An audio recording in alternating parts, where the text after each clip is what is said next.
Hi, everybody. Welcome to the Light Gate. We're coming to you live from the beautiful city of New Orleans in Louisiana at the United Public Radio Network at 107.7 FM and the UFO Paranormal Radio Network at 105.3 FM. We are on Facebook, we are on Roku, we are on Rumble, and we are on YouTube. For those of you on Rumble, please remember that if we start showing pictures, we'll do our very best to describe to you what's going on because I know you can't see it. Everybody else, welcome in. I want to tell you that we have somebody that we know dearly love on this channel with us. She's got her own show and our network. I also want to mention our sponsors for our network is Carnation. Thank you, Carnation, for being here for us. We really gladly appreciate you. Okay, so Preston, go ahead. Let's bring her in. All right. Well, first, let me just introduce myself and you. You're watching The Light Gate, episode 104. We're moving right along. I'm your host, Preston Dennett, author, researcher, and experiencer. Not quite to the level of my co-host, the lovely Dolly Safran, fully conscious lifetime contactee, subject of my book, Symmetry, soon to be a sequel. We're working on that right now. Yes, so excited about our guest tonight. We know her quite well. We love her dearly. She's also on this network, Ethereal Encounters Unveiled. We'll talk about that, of course. Let me just say a quick hello to all you lovely folks in chat. We are so grateful that you join us each Monday evening. We have so much fun with you guys. So thank you, thank you, thank you. Let's see, who do we have here? We got people from all over the world. It's very cool. We have Lori Seawick from Portland, Oregon. First in line. Yep. Hey. Beautiful up there. It's one of my favorite places. Oregon and Colorado, I think. Well, Utah is really pretty too. What am I saying? Arizona is great. Georgia. If you haven't seen Georgia, you got to see Georgia. Okay.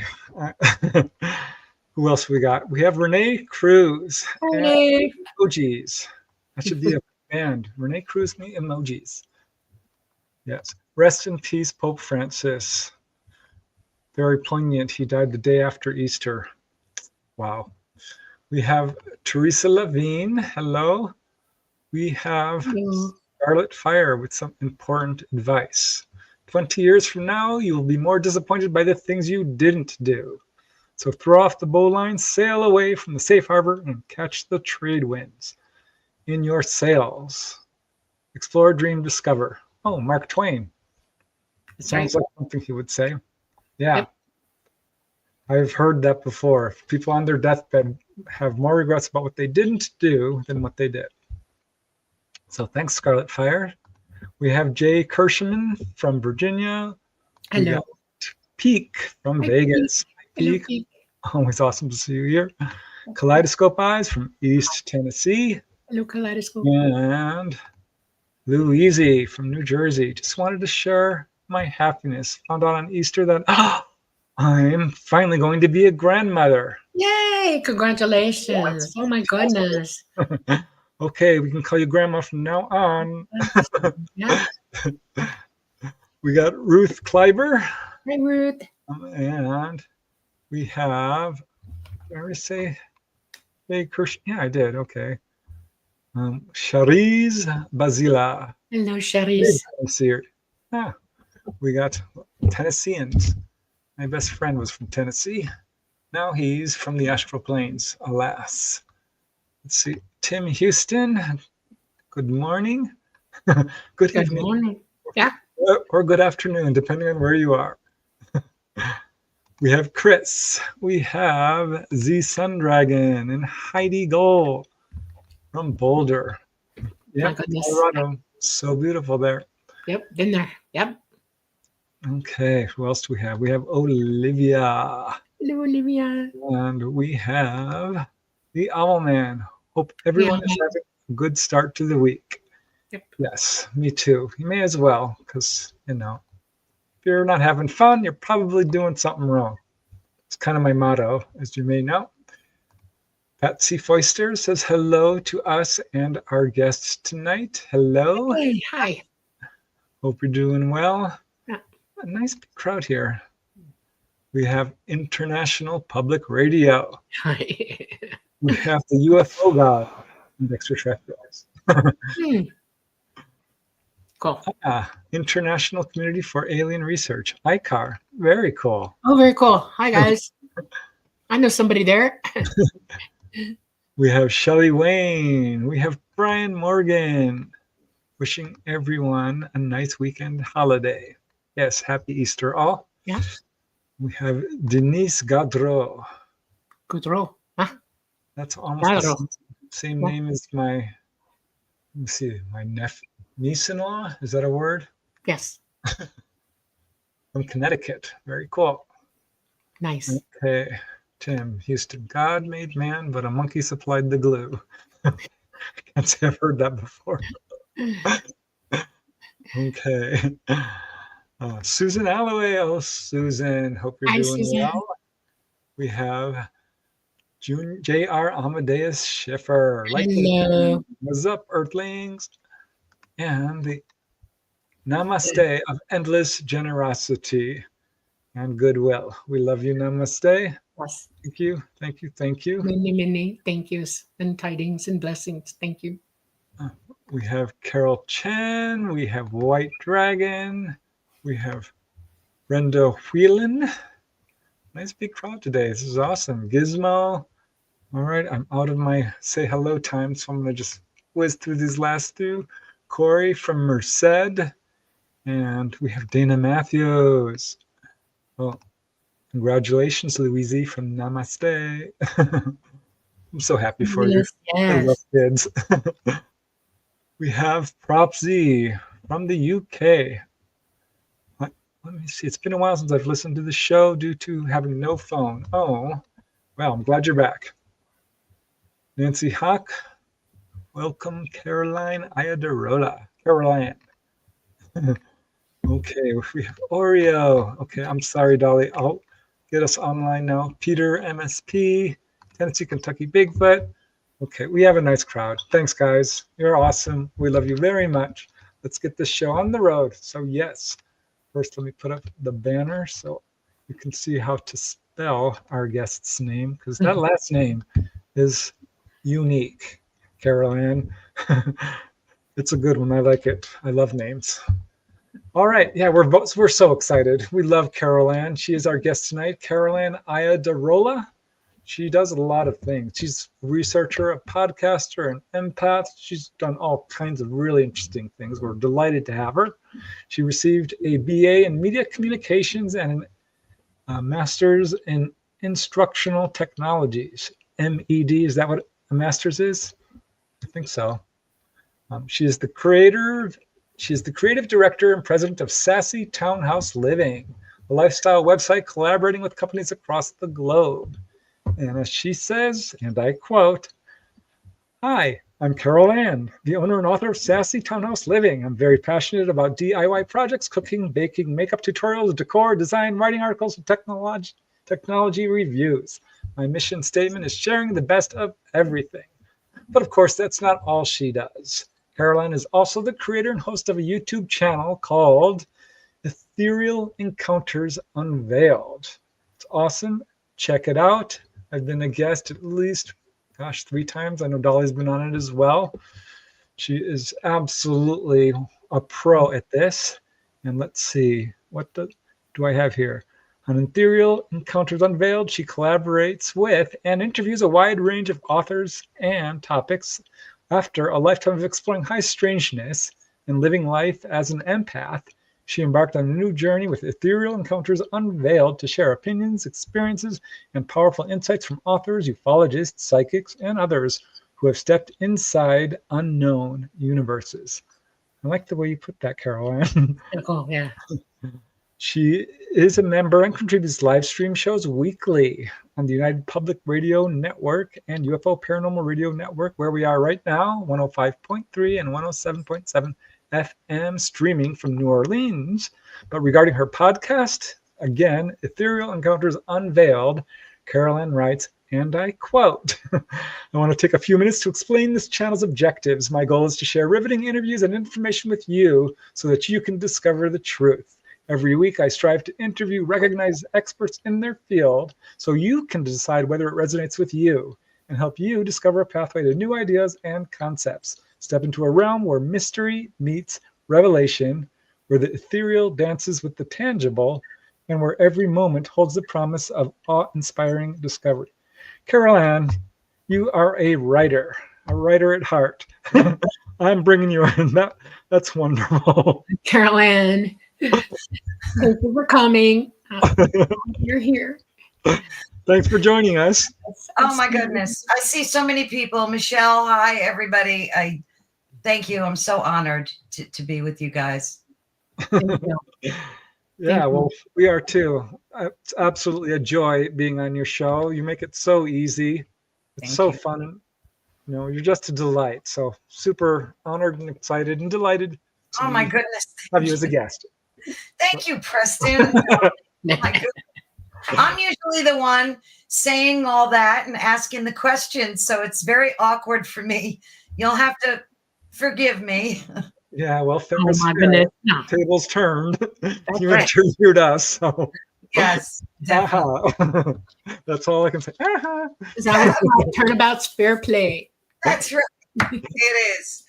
It is Okay. definitely. So we're just gonna have fun. We're gonna have a fun conversation. But I Yeah. know from reading your bio and of course knowing you fairly well that you've done quite a few things. And as I warned you, or as Dolly actually warned you in the green room, quote green room, I do love to start in people's childhood because I can't help it. Whenever I see a person as an adult, I immediately wonder what they were like as kids, running around in the sandbox, collecting pollywogs or climbing trees or whatever it is they did. And I can definitely see you as a little kid running around and exploring the universe. So Yeah. I'm wondering, how was that for you, and what brought you here to, this corner of the universe where you're exploring new ideas that are really cutting edge for the world right now? Absolutely. Yeah. I mean, and I have to say, meeting you two has been life-changing for me. I've read several of your books, Preston, loved them all. I've gotten to know you both very well. Dolly, I love hearing your stories and having you explain wisdom. And I don't like really using the word truth because truth is so different and it's changing all the time. Like, I don't believe there is a singular truth. I think that, well, maybe there is, but because truth changes so much, even in science, it's tough for me to like use that word, but we'll use it just for the sake of it. But it's sometimes words are hard to express things that aren't easy to often express, but we'll do the best we can. I've always been interested in what we now call high strangeness, which I love. Mhm. I became familiar with that verbiage actually through this network. And it was always called, the paranormal. Right. That's what we called it. And I was always looked upon as the weirdo who was, even as a child, who was into this kind of stuff. Because, when I discovered that it was looked upon in a negative way, I became an introvert and I kept it all to myself. Yep. And that's just, for most of us, it's who are into this, it's been that way. And even in today's world, that things are changing for the better. And this is easier to talk about. And people are more familiar with things like NDEs and out of body experiences and whatnot. I still struggle with kind of talking about this to people. I've been blessed. I have people in my life that I love that I can talk to about these things. And it's not always easy.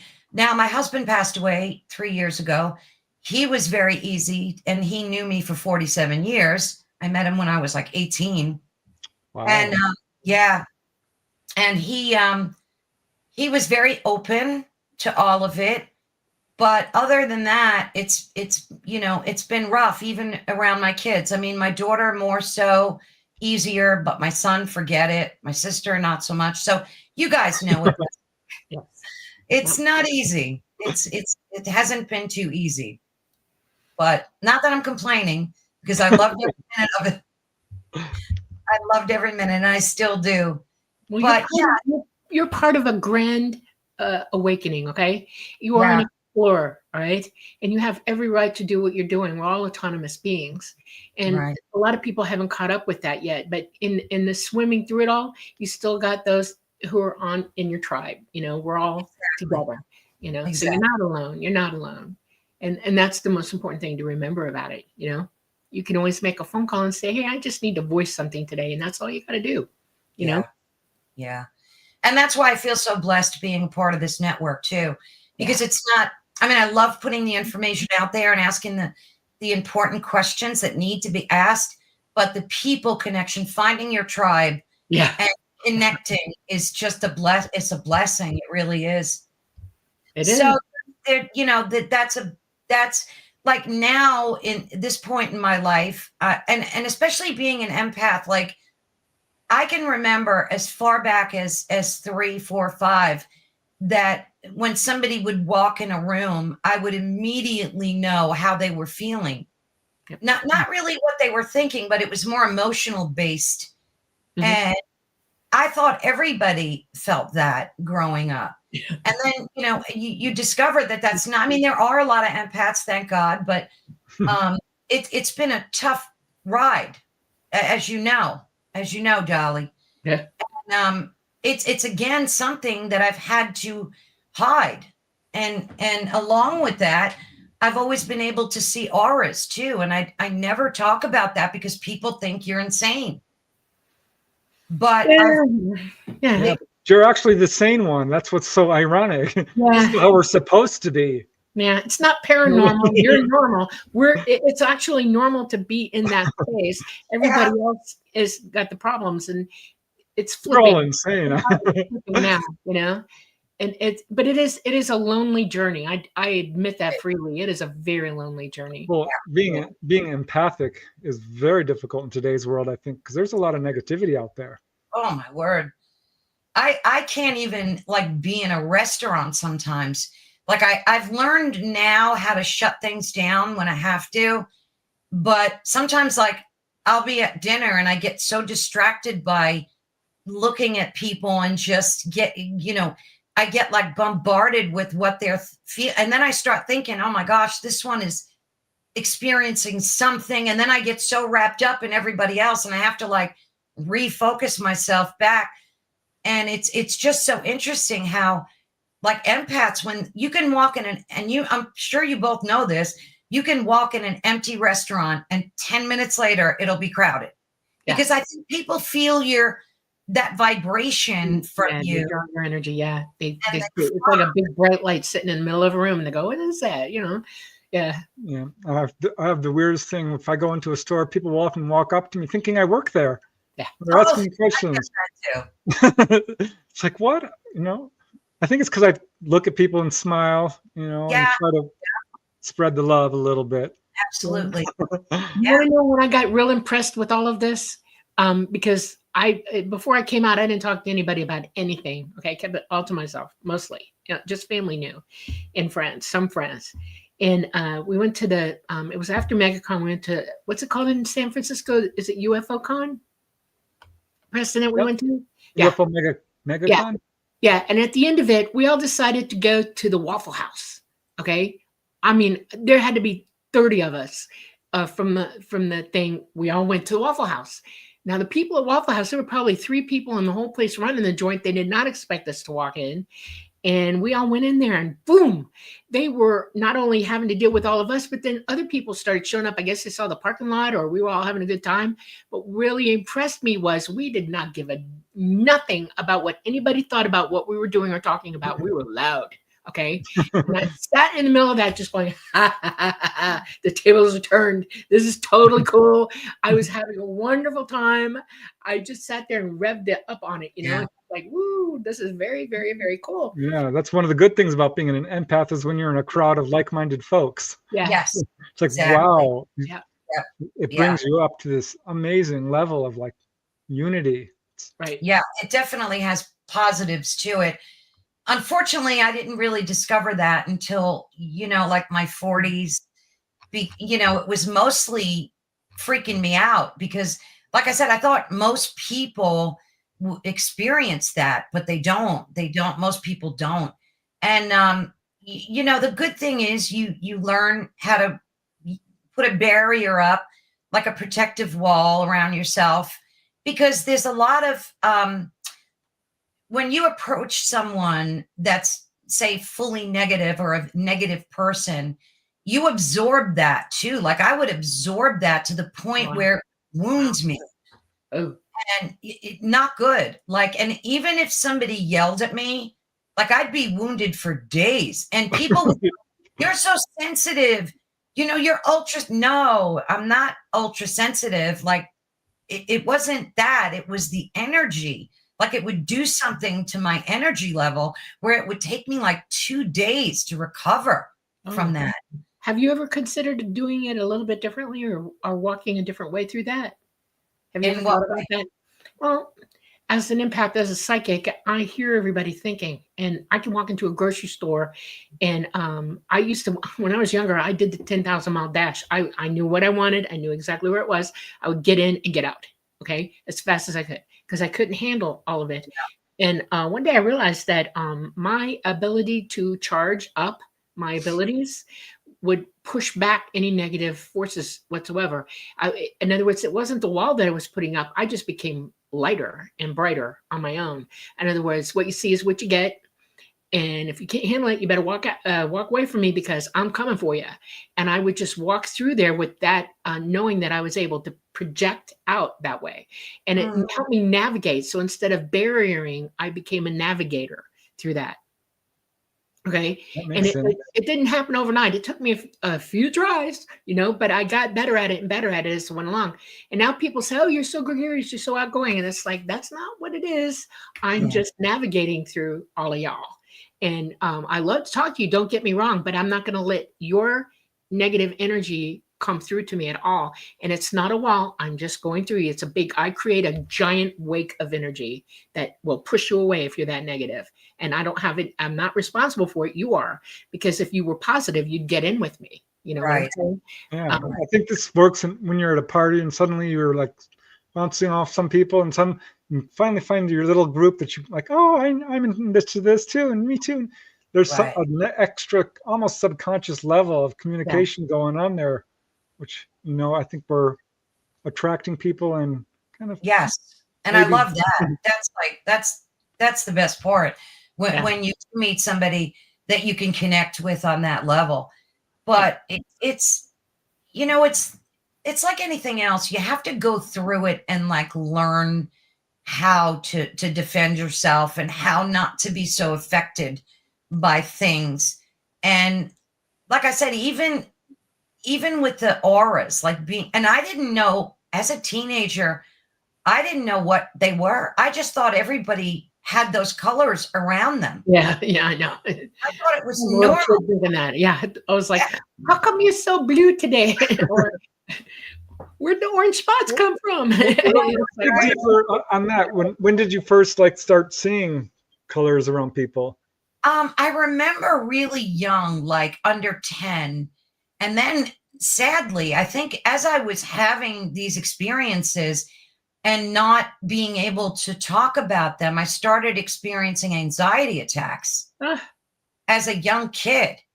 And I remember the first one I had, I was 10. And I asked my mom, I said, Mom, I feel really weird. And I was trying to explain. And my mother's solution to anything and everything that was wrong was have a cup of tea. Oh, no. Okay. So she would have a cup of tea, you'll feel better. Didn't work, but it reminds me of that movie, My Big Fat Greek Wedding. Just use Windex. Cures everything. It's so true. But it's funny thinking back on it all. And I hope that any of our listeners out there, a lot of anxiety that we have is because, you're not able to express and share these experiences with your family and friends. And for me, a lot of it came from that. And like I said, seeing auras, I thought it was normal. And when I found out it wasn't, it was weird because I just decided to stay in my room and read. Mm. So when I was like 15, 14, I went and bought every Cahill Gibran book that Ooh. he wrote. Everyone. Giggle And I, Gibran? yeah, Yes, the Giggle poet. Gibran. Yeah. Okay. And I just locked myself in my room for 75% of the day, like went to school, came home, and just did that. And my parents got really worried, and they were like, that's not normal, you know, for her to be doing that. But it gave me such solace because I found a lot of that emotional support that I needed inside of books. Yeah. So I just, you know, read my way out of a lot of it. And then, you know, eventually you get to a place where you can be okay and you kind of snap out of that moment. But reading was very cathartic, and it really helped me a lot. How old were you when you figured out what the auras meant? What it was actually? How old? were you? Probably about, I read Cosmic Consciousness by Buck. Okay. And through reading that book, I had the most mystical, again, something I don't talk about, probably just talked about once in my entire life. I had a very, what I call a mystical experience. I had the book, I was about 16-ish, and I was sitting on my front porch. I'd lived in Brooklyn at the time, as you can tell by my accent. Yeah.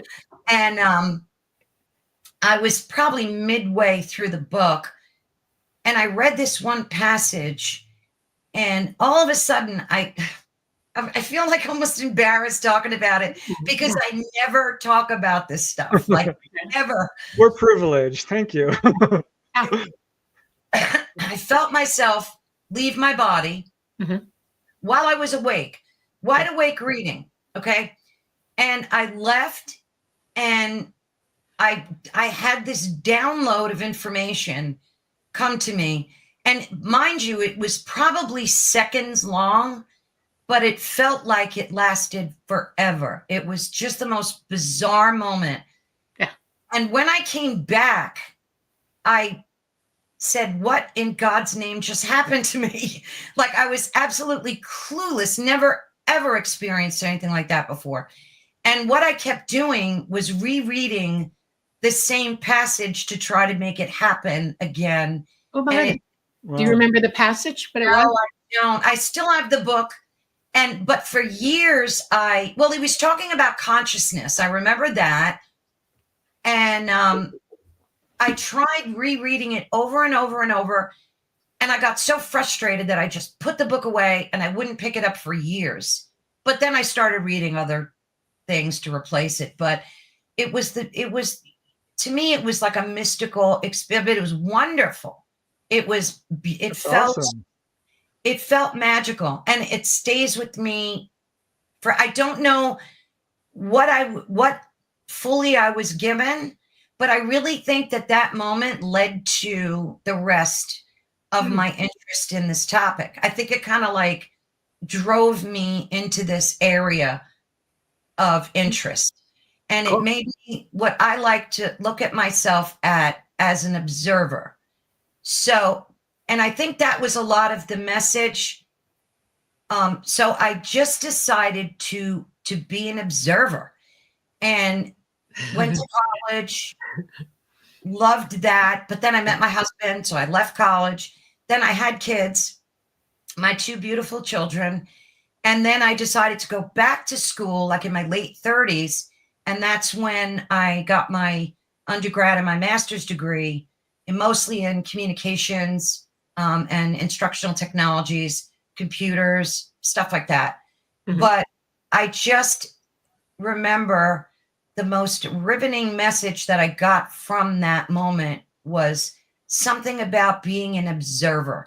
Can't make sense of it, but that's what happened. That's advice from many of the spiritual masters, that ultimately all you have to do is observe not only the outside world, but your inside world, and it will lead you forward. It's funny, what you're saying reminds me of something I read from another lady who spontaneously levitated. I wrote a book about human levitation, and this lady said she was reading a book that caused her to levitate. Oh, wow. Of course, I ended up buying the book. It's called The Gospel of Sri Yukteswar. I'm probably mispronouncing that, but it's basically the story of a biography of Eastern Yeah. guru type guy. Yeah. And she said as she would read it, she'd get that same feeling, would meditate on it, and suddenly she was floating in the air. Yeah. She got Well, really famous. Yeah. One of the greatest pieces of wisdom that I was ever given has to do with the observer. And what it means is this. As you observe, you reserve your reaction to anything that you're involved in observing. And it's more important than anything else because it gives you time to absorb, think through, and then react. In other words, we're taught to be on the dime reacting to everything. Hi, Mom, Dolly, Violet Bear. That's my godson, Izzy. I love you, sweetie. Sorry, didn't mean to interrupt, but I have to. All right. Oh, that's wonderful. He is I love this kid. So he's not a kid anymore, but yeah, we're not going to talk about how old I really am. So it's more important to be the observer, to understand, especially with you with communications. I mean, look what you do, what you did. Everything we do, we have to see it first, hear it first, smell it, touch it, taste it, and everything. And then think about it before we have a response. Some people are so in their own heads that they don't observe. They're busy overlaying everything they see with what they're talking to themselves about. And it's the first rule of existence in my book. I'm not kidding you, that we should all learn that, all of us. It's probably rule number one: be the observer, not the reactor. And so this is how artists are able to paint beautiful pictures. When I took life drawing, they made us turn photographs upside down and said, draw everything upside down. That way you can actually see instead of what you think you're seeing. Right. It makes you a much better artist. Yeah, reality is more in the observation than the reaction, you know? That's a great analysis to think about, because, you know, when I had that download and came away with that, I was more frustrated trying to make sense out of it all, that it then later scared me. And I was like, what is that? Like, what happened to me after never really experiencing anything like that, what I call mystical experience? The only other time I ever had anything remotely close was when I read the Bhagavad Gita, which I probably am mispronouncing that. But that was another book that, I don't know, sometimes you can read a book and it can really transform you. It really can. Yeah. Robert Monroe's book, Out of Body Journeys, completely changed my life forever. I mean, taught me how to go out of body. So, that's how you learned? Yeah. I want to draw the attention to the fact that you got a download. That's the universe giving you information that you really wanted. You realize that, right? And there's nothing to be afraid in that at all. And the universe is very chatty, and it cares about everything in the universe, the all mind. Okay. It kind of like finds a way to get to you, whatever way it is, whatever modality. And you had to be already open to it. In other words, it was the right time, you know? It's a very cool thing. And look what it spurred you on to do. I mean, that's totally cool, you know? Thank you. I believe that, you know, there are no coincidences, that, you know, the only thing that's sad for me and has been is the inability until now, which I'm so thrilled to be able to share these things and stories and hear them. And that's why I love interviewing people too, because I get to sit back and pick your brains, like, and just get downloads from you guys. So it's been a blessing. Well, thank you. And it's a two-way street. It works both ways. It really does. We're all connected to one another. We truly are. Psychically, intellectually, we're all one, all of us. And it is part of the waking up process where we actually walk into that and see it for what it really is. And it's almost a comfort. You know, it's comforting. I don't look at anything as weird anymore. I don't look at it as strange or something that I should be abhorrent against or whatever. I welcome all this cool stuff, and I just calmly work my way through it. You know, because nothing can really harm you. You know, nothing. We're eternal. Yep. Yeah, that's right. And it's more fun to be the explorer through all this and to really see it, touch it, hear it, taste it. It's all of it. It's very, very cool. And it's even more fun to like be this is like a really cool thing being on this channel and being at our network and everything, and knowing everybody here and being able to talk back and forth to one another in our network, is we can share and explore everything together, so that when we go on to another guest or another person who comes on our shows or whatever, we're just that much more prepared for the experience of communicating with them and getting through that too, and bringing more out to one another. I think that we're all real lucky. Every person is a good thing. teacher. Every Yeah. single person you meet is a Absolutely. teacher. So we're here to learn, Carolann. That's what, you know what I mean? Every single Yeah. person you meet Yeah, is totally. part of the universe and Yep. has an important message for you. Yeah. So I mean, you could be at the grocery store, like, and it's happened to me so many times, where you just start talking to somebody and all of a sudden they share something with you that can change your day. Right. It can change the way you thought about something.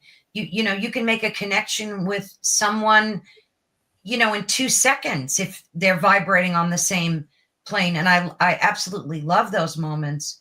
But, and it's funny too, because as you get older, you start to not really care about what other people think about you. Like, I don't really have a problem now telling people what I do. And Right. because some people will be interested and they'll go, oh, tell me, who do you talk to? Who do you interview? What's it about? And those people are great because they're open. You can kind of explain things to them. But then sometimes you meet those people that shut you down right away. They hear even UFO, what? No, aliens, forget it. And like, they're out. So, it's good because you get to a point where you don't care. You're either in it or you don't. sometimes those are the best teachers. Carlos Yeah. Castaneda, those books, which are interesting books if you've never read them, but he used a word called petty tyrant. Some of your best teachers are those who are kind of trouble for you. Yeah. Yeah. That angry boss that's giving you hell. Oh, I had a bunch of those. You just have to be the observer and stand back and wait to react to that. Yeah. And just smile at them. Hey, And that's what I basically did after that experience, so it was great in many ways because rather than shoot my mouth off and, I would just sit back and watch it unfold in front of me.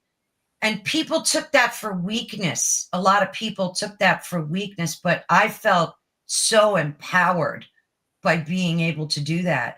So that moment was definitely given to me. And Wow. I'm totally grateful for whoever it was from. Yeah, it's funny how people might perceive you in one way. Yeah. Another person might perceive you absolutely, completely the opposite. I've had people tell me, "Oh, you're so emotional." And others like, "Have you no emotions?"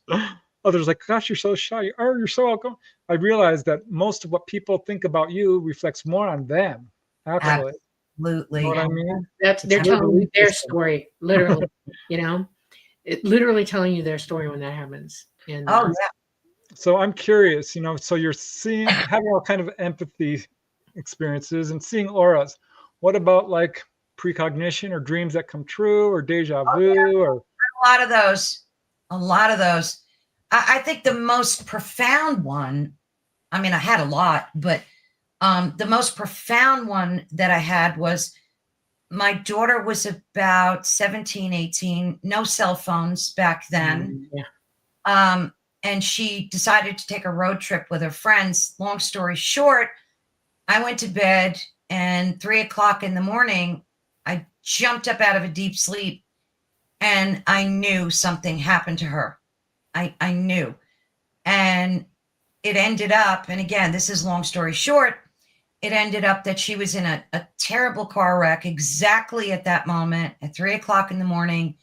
And how I found her blew people's mind because she had amnesia from the accident. Oh my. She Wow. couldn't remember her phone number to call. It was a nightmare, but through intuitiveness, I knew which friends to connect to. The whole thing blew my mind. Like, my husband would talk about that for years because he was playing poker that night with his buddies. And I called him up at this club that they had. And I'm like, Joey, Leslie Ann got in a bad car. He's like, you're nuts. You had a bad dream. Go to sleep. It was a dream. Like, it wasn't a dream. Well, obviously I couldn't go back to sleep, but stuff like that, I've had, impactful, intuitive moments in my life. And of course it's all connected, Right. It's all connected with being an empath, I think. Am I right? I think we should do a national survey. I would love to hear from people about all the mothers out there who know when their children meet some disaster or something like that without being told about it. Just know. And because it's happened to all of us, I don't think there's a point in our children's lives that we don't know these things, And science has recently come out with the knowledge of why. When you're pregnant with your children, their little cells come across the barrier through the placenta back to you, and it makes all your stem cells start over producing. They create stem cells to go to all the places in your body that need help to boost up your health while you're pregnant with them. And then afterwards, after you give birth to them, those cells go back to another place in your body, and it's a node in your heart. They've actually identified which node it is, and they hang out there for the rest of your life. And it doesn't matter how many kids you have. If you have 5, you've got all 5 of those kids in that node in your chest. And it's almost like a biological connection, psychic connection to your children. It's like your tether to them. Oh, you are tether. Yeah. Yeah, there was one lady, she lost her son, and she ended up writing a series of channeled books from him. I think they're called the Michael books. Oh, I think I've heard of those. Yeah, they're really good. I read like the first 3, but there's a bunch of them. And she finally asked him, like, how are you doing this? How are we doing this? And he basically described what Dolly's saying in different words, just that we know each other so well. We're so connected that we're still talking. Yeah, we're connected. Yeah. Everything that happens in my daughter's life, I know it. One big one that happened for me and her was I'm living in Atlanta somewhere. No, I was in Columbus, and she's in Panama City. And all of a sudden I got this horrible feeling. I felt like I was on fire, like it was hot. And I was like, where is this coming from? And she was like right there in my head. And I called the house, and her husband answered the phone, and he said, Mom, she knew you were going to call. And I said, what happened? He said, well, about 10 minutes ago, it was after Hurricane Michael. And I had left Panama City at that point and come and brought all the animals up. They were staying with me at my house in Columbus, and so that they could repair the house. And they were taking the fencing that was torn up and burning it in a big bonfire. She tripped and fell into the fire. Oh, and had 2nd and 3rd degree burns. And she's on the couch. I can hear her moaning. And he said, can I describe them to you? Can we send you pictures? And I said, sure. And he did. And I said, honey, those are 2nd and 3rd degrees. She's going into shock. You need to get her to the hospital right now. And he said, okay, that we needed that advice. And he said, we love you. Thank you. And in a meek voice in the background, I hear, I love you, Mom. I knew you'd know. And they hung up. And I was like, every emotion in the world is playing on me at that moment. And I was like, thank God she's okay. Thank God she's going to the hospital. Right. But I still had all of that on me still. And it took me days to walk through that one. Boy, this gives me a good idea to write a whole book on this, because I know of other cases of this. Yeah. I've interviewed a lot of people, and this sort of thing comes up. I remember seeing one on TV, where a lady just knew she had to go out and find her son, and went driving around randomly. He had been in a plane accident, and she actually came upon the scene of the accident. I think that's what it was. It's one of those That's Incredible shows from years ago. Yeah. Wow. But I'm like, oh, man, she had no idea. Yeah. But she did. She absolutely knew exactly and precisely where he was. Yeah. Oh, those stories always blow my mind, especially when you've lived through it. Preston, you need to make note to self. Yeah. Write a book about that. I won't forget about it. I won't. Well, what about you, Carolann? I read your bio. You wrote that. I'm like, damn, you've got the gift. Yeah. Oh, definitely. You could write a book. I'll help you. What amazes me is it shows us how completely naturally we are all connected, because men aren't excluded from this. Okay.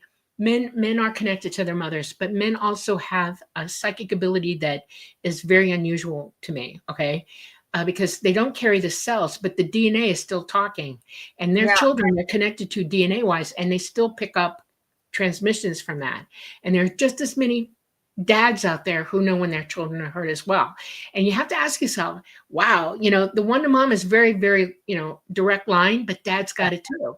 And it amazes me. And it's like, we're all noding into one another, family wise, everything. What did you call me a node? Yes, you're a node. Okay. Okay, we're all nodes Take it to as a one another. compliment. We're psychic nodes, right? Right. We're psychic nodes to one another, and our communication is absolutely. Michelle likes to talk about the fact that if you think about something that nobody's ever thought of, and you think about it really, really hard, and you go over it in your mind every day, every day, every day, it will suddenly show up in public, and people, or it'll start in your area, and it'll be on the TV or whatever, and it's like you can start a trend that way just by psychically thinking something over and over and over again. And it just goes to prove how connected we all are and how we are hearing one another without realizing it. It's amazing.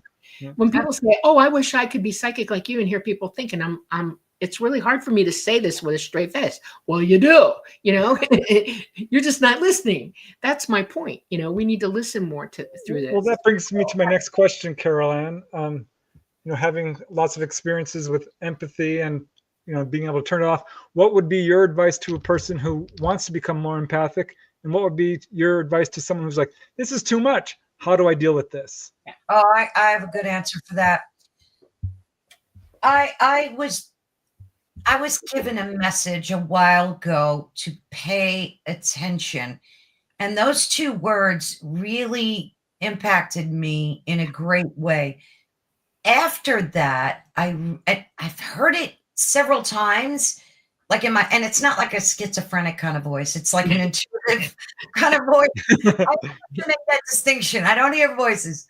But those two words, pay attention, have made a big impact in my life. And I don't know, maybe that has something to do with the observer in me as well. Yeah, I guess it would. It kind of correlates, right? Sure. But I think, and I find it frustrating because sometimes people don't, and like you said, Dolly, they don't believe in their own innate abilities. We're all intuitive. We're all psychic. Some, of course, more than others. And this is a journey. Like, even for me at my age, I'm still learning how to be more psychic and more, because they're tools for me. And not that I want to change subjects, but that's why I get so frustrated over the fluoridation of water, because I feel like, and you know this very well, we've spoke about this before, Dolly, that blocks our abilities to use these gifts. But now they're supposedly going to, some states are actually taking it out of the water, right, which is great. Yeah. Somebody in Washington who's talking about making it a rule, a law, which I hope they do, because it is not good for us. They tried to say it was good for our teeth. I think it's like big pharma. Personally, it's just them trying to get us to go to the dentist more and cause problems that way. There are whole countries in Europe that don't use fluoride at all, and they're way better off than we are where that comes in. And I think it's time. We need to get rid of it. Absolutely. But so that whole thing, we could have a whole conversation on that. Another thing that helped me in both ways to teach me how to kind of use this, I don't like to use the word wall, but use like a barrier, that I had to do that, was meditation. I took TM when I was like 17. Oh, cool. Yeah. I remember like learning about it when it first came out, and I'm like, this is it. This has to be the answer. And it did make a huge change in my life in terms of enhancing my empathetic abilities, but learning how to protect myself as well. So we kind of worked both ways. So if anybody wants to enhance their abilities to be able to, and I say this with precaution, because you don't want to put yourself out there too much, because like I said before, it's rough. It's rough when you can't walk in a department store that's crowded and not feel like you're having a panic attack, because you're just feeling all this energy from all the different emotions from people. Which I think is a lot of what autism actually is. People are just extraordinarily empathetic to the point where they can't do that. Exactly. Well, have you watched the telepathy tapes at all? I just started watching them, and It's crazy. What Yeah, you those know? are going viral. Apparently, it's an idea whose time has come. Right. That's Well, when that's why I would like to push for everybody to understand that it is you're in control of that. And you don't right. necessarily need to put a wall up because you wall off your abilities when you do that. Just saying. Okay. Probably. You can't isolate. You have to let it through. But what you have to learn how to do is go through it. In other words, your ability is sufficient enough to create an energy wake in front of you, behind you, on top of you, all around you, where none of that can come and take you out. Okay. And you actually end up pushing negative stuff away. I know I've talked to people over the years come to me, when we have medium abilities, Mhm. people are always asking you questions and stuff. And one of the things that I learned early on, just on my own actually, was that when we say fear, I mean fear is the big deal here. Okay. If you're afraid of something, you are literally opening a door. You're not shutting a door. Fear does not protect you. Fear opens the door. Okay. And it gives that whatever it is a chance at you because it owns you at that moment. You're afraid of it, and that's the door open to it. What you have to do is realize that nothing can harm you. You're an energetic being, and your energy is sufficient to repel that stuff. Okay. Yeah. And make it, nothing dark can survive light. Nothing. It goes Right. away. And you have a light. We're all light beings, all of us, and you have the ability to turn up the volume on that. Okay. It's not a frequency because your frequency is your frequency, but what you can do is turn the volume up, make your light big. Trust me, it's not going to touch you anymore. It's going to go away from you. And once you understand that that's what you're employing, that's the wisdom that you have, you don't even have to think about it. You're so already operating in that way. It's like, a ballet dancer, right? She has to work how long to be on point, right? Oh, On yeah. her toes. She has to learn to move her body a certain way. She has to hold herself erect. She has to do everything she does. But look what happens to her when she does. And look at the energy she creates around her with that. We have to learn to adopt the impassive, passive, and aggressive methodology of that kind of training that a ballerina goes through. And it's Yeah. a daily thing. You do it every day. You practice turning the volume up on yourself. You practice walking through Well, that's this. true in every creative pursuit, whether Right. it's singing or writing or just living life, period. Exactly. That way you don't have to be afraid. You don't have to hold your breath. You don't have to be anxious or anything because it's not going to touch you. Okay. It's going to leave you alone. Yeah. Now, I know that we live in a time where people have become physically aggressive toward one another, Oh, but it does help you to keep that turned up, that energy turned up, and to remember not to put yourself in that position to be in that place. Um, everything happens to everybody. We're all here to experience whatever we're here to experience, but at least you have the ability to arm yourself with that. You don't need the wall, you just need the light. And it's powerful. I mean, it's really, really powerful. And once you experience that, your autonomy opens up on you as well. When I say the word autonomy, most people say, well, what does that mean? It doesn't mm. just mean that you're free. It means that you are living free. Yeah. They're Oh, I love all that. different. You can understand that you're free, but you have to live it, Yeah, Yeah. and like you said, Caroline, a good way to actually overcome fear is to simply observe it. Right. Yeah. Look at your Right. fear. Kind Yeah. of step away from it. Shine the light on it. Take a look.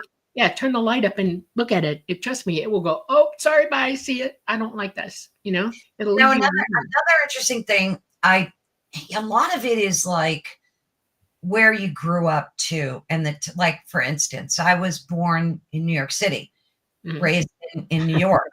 And growing up in the city, you need to become invisible.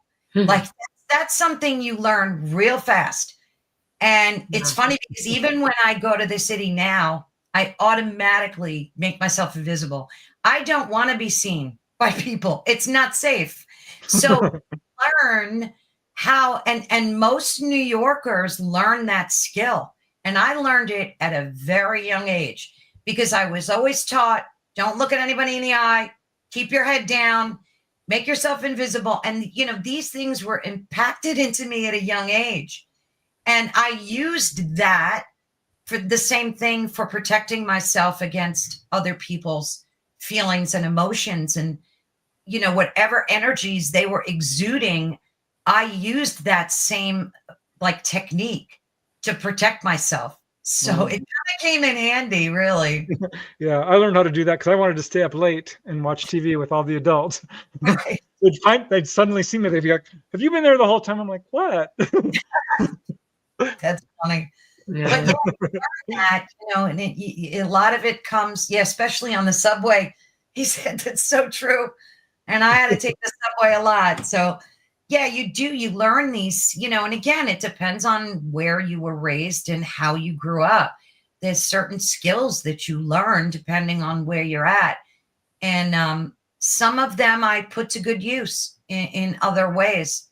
So, but for people that want to like enhance their empathy, that ability, or their intuitive ability, I think meditation really was a big one for me.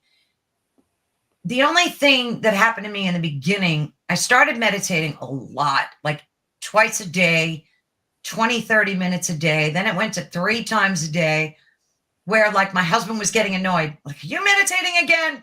But it really makes a big difference. But then one day, everybody was out of the house and I was meditating, and I was really deep into the zone. And all of a sudden I felt, and what I call, I'm just using my verbiage, it felt like a negative entity sat next to me, like something not good.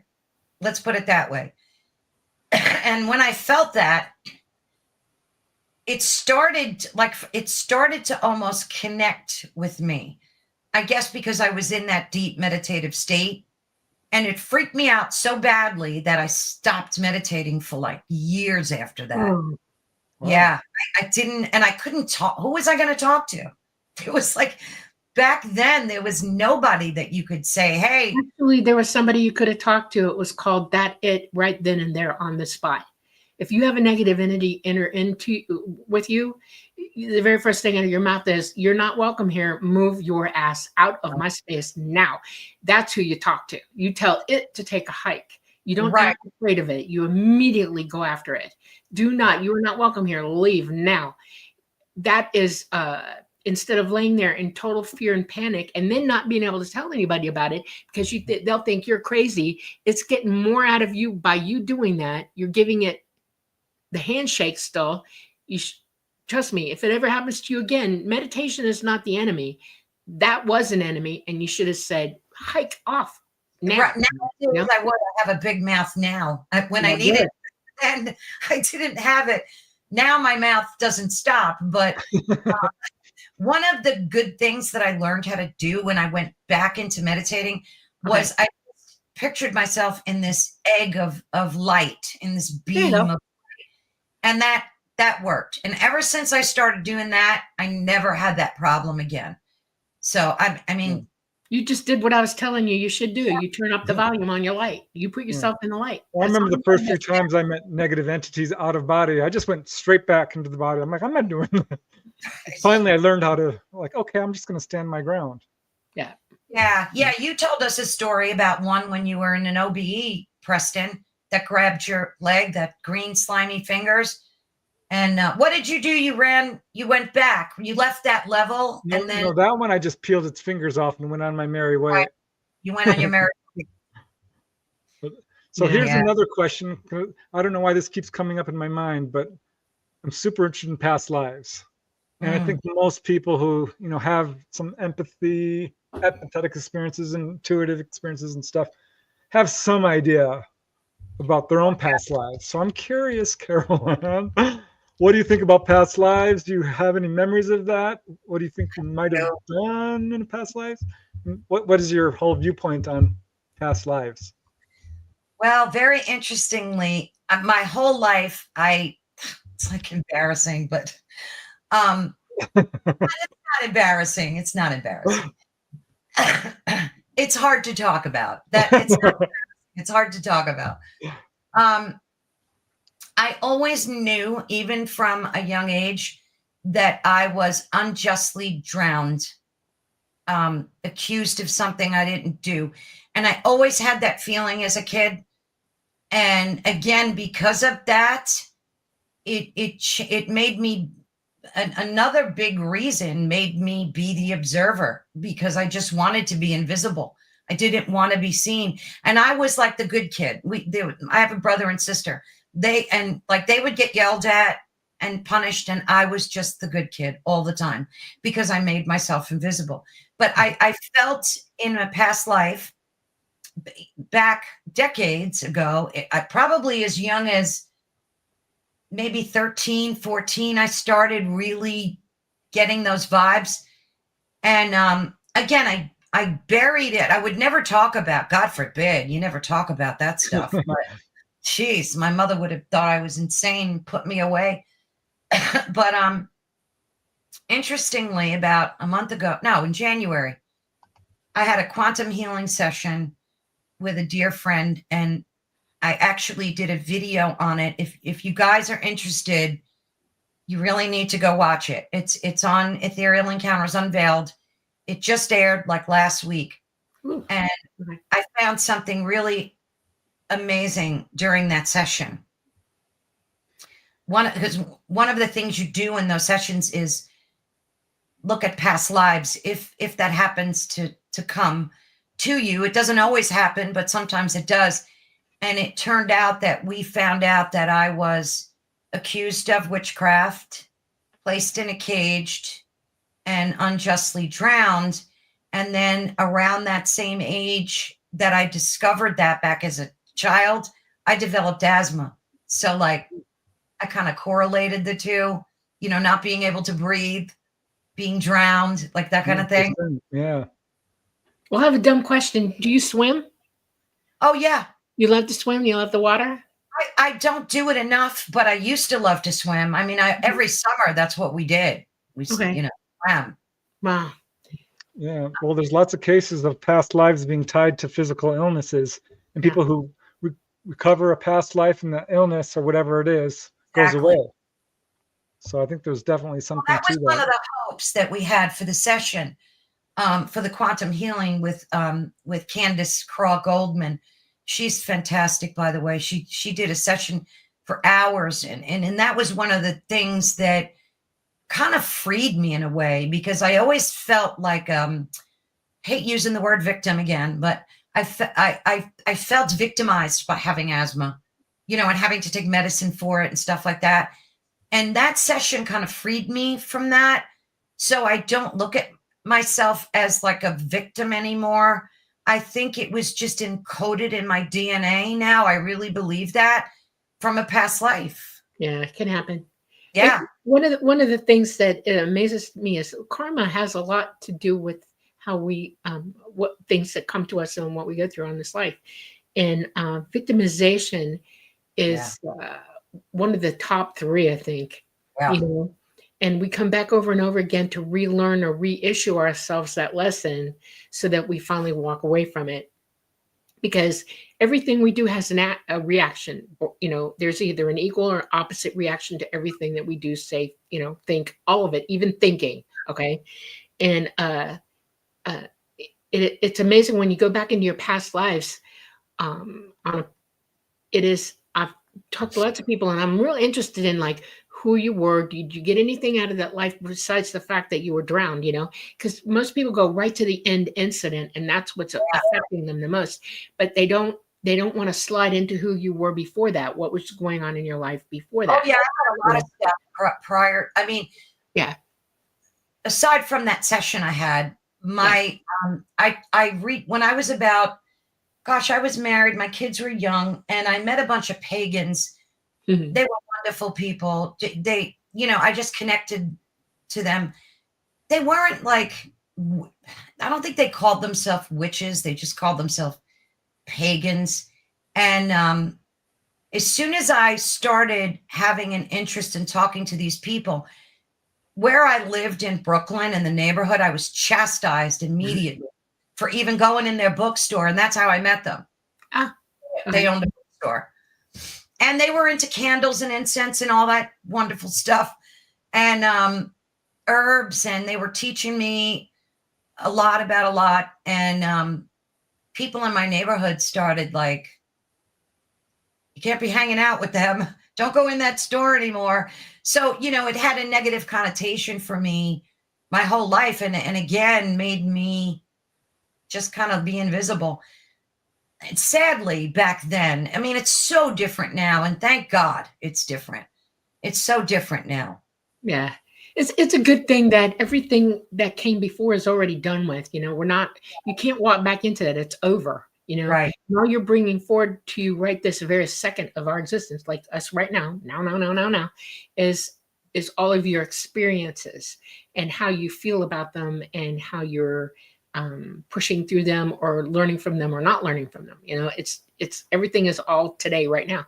And it's interesting to look back, but it's also more valuable, I guess is the way I'm going with this, is it's more valuable to be able to go, I am not that, I'm this. And this is what I'm doing. And I'm in it. Nobody thinks of themselves anymore as in a safe space. We don't need a safe space to go to. It's already in us. We're already full of that.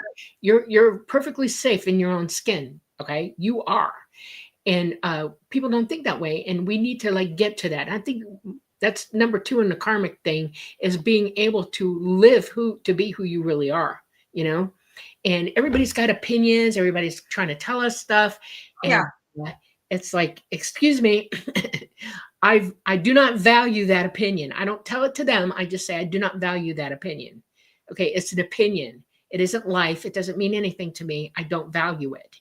And if you want to have a conversation with me, then you can think of something else to say to me. Otherwise, we're done conversing today. Absolutely. Absolutely. And you move on from that. I don't give anybody permission to assault me with their negativity. And that is negativity coming at us. We're good at it. Yeah, that's where social media just goes completely haywire. People, all these random trolls, who you don't have no idea who they are, hiding behind an avatar saying just awful things. Yeah, and it's what is wrong with you? I know. Well, it's because they were taught that. They were taught to be that way, and they're not being their authentic selves. I love to say that word. I like that word. It's a good one. Whoever thought to say that word the first time, brilliant, brilliant, brilliant. We are authentic people. You have an authentic identity, and your autonomy is in that. And if anybody has something to say to you, and it goes against who you are, and it goes against what you think or how you feel about things, you need to say, you know what, I'm not going to attack you about this. I'm not going to call you the one who's gaslighting me, but I will tell you that is not what I'm about.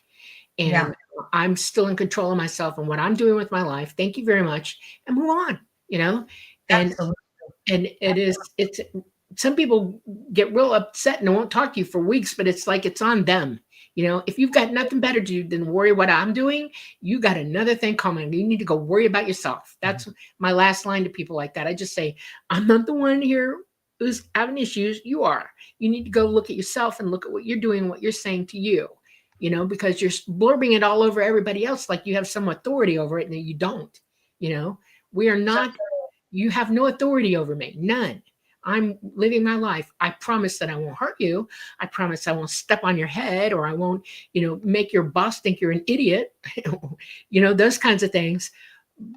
But I'm still my authentic self, and I'm going to live my life as I know that I should.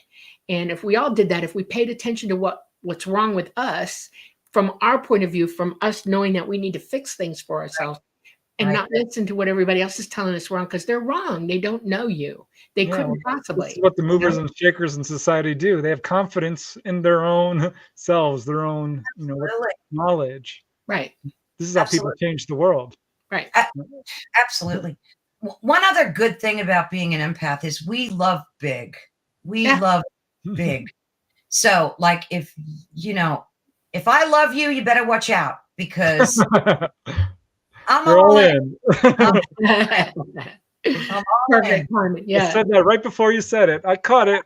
But it's true, it's true. Like, even, with my own children and my husband, God rest his soul, anybody in my bubble, in my sphere, if I love you, I'm all in. And I'm not going to betray you. I'm not, I'm going to do everything in my power to love you with every fiber of my being. And I expect that in return. Right. And if I don't get that in return, I'm out, like, and I have a best friend.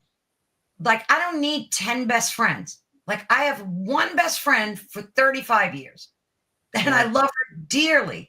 I mean, I have many friends that I know and have lunch occasionally with or whatever, but it's funny how you connect with that one person. She knows that about me. I know that about her. And she's an empath too. So, Of course she is. yeah, of course she is. Yeah. Yeah. Yeah. Sometimes you find that person, So what moved you from being sort of this introvert, invisible, I don't want to talk about it, to, you know what, I'm going to do a podcast. I know. It's crazy, right? It's funny. God, I think you're got some serious intuitive things going on, because I was just thinking that a minute ago. Like, how can I explain that? It makes me feel at home. Does that sound weird, Dolly? No, not at all. No, you're doing that's what you do to be at home. That's the whole point. You've moved Exactly what in your Dolly's been life. talking about. Exactly what I'm Gotta talking be about. you. You gotta be you. It's Gotta be important to me. at Not a home song. in you. And if you're on a podcast and you're talking to people and that's you, how you feel about what you want to do, that you're at home. Of course you are. Put the coffee on. I mean, that's it. You just brilliantly explained it. It's perfect. It's a big darn step, though. Yes. That's going into the public eye. It's huge. And I'll tell you, I don't know where I got the gumption to do it, because I remember back in college, my first class that I had to get up and give a presentation, I had a panic attack talking to people and just doing that in a classroom of 30 people. My poor professor was like, here's some water, you'll be okay. So I've come a long way in that regard, but being able to ask the questions and it's almost, even though it's through the internet, I feel the vibe. I feel. Sure you do. Of course you do. Yeah. Well, I don't need to be in the room with you to pick up on you. I really don't. Exactly. If I'm looking at you, I'm on you all over the place.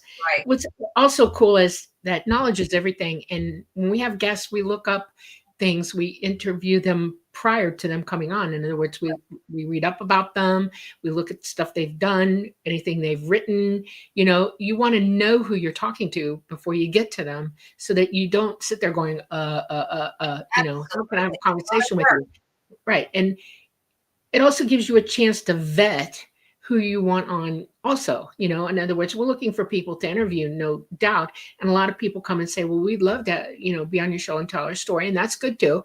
But we still do our homework. We get to know you, so that we know what to ask you. We know which way to drive the interview, because that's what interviewers do. They're trying to bring out in our interviewee the conversation that we're hoping to accomplish with them. And that is not to make them say something, but to allow them to give their story in a way that they feel comfortable and that they can. That's the whole point. You want to give them that platform. Open your mouth. Go ahead. Let's have some fun with this. Yeah. And it's also important because, again, I found the importance of asking the questions became more important than getting the right answer. That's what I meant about truth before. It's not necessarily in the answer, but in the asking, in the asking of the question.